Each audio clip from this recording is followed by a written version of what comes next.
Amy from Life Science Centre here.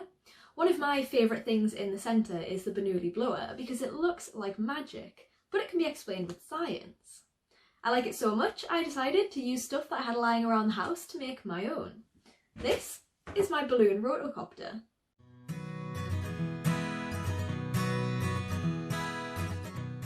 We might expect that the balloon would get blown upwards and then fall to the ground, but it hovers in place. I could even make up some games and use my hairdryer to guide the balloon around.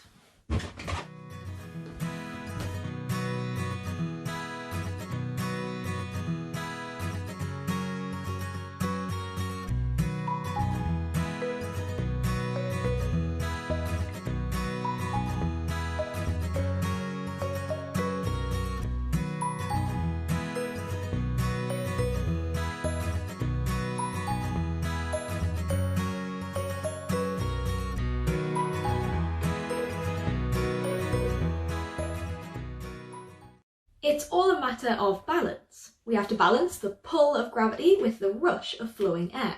Let's demonstrate with a plain ping pong ball. As the air rushes past the ball, it also clings slightly to the curved surface, so it glides over the ball, enveloping it in a pocket of moving air.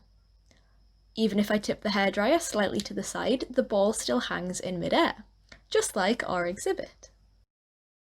The balloon acts like the ball, but I've added this base to the bottom to help balance it, and these fins to the side. The fins are at an angle so that air reaches the base of the fin first, which makes my rotocopter spin.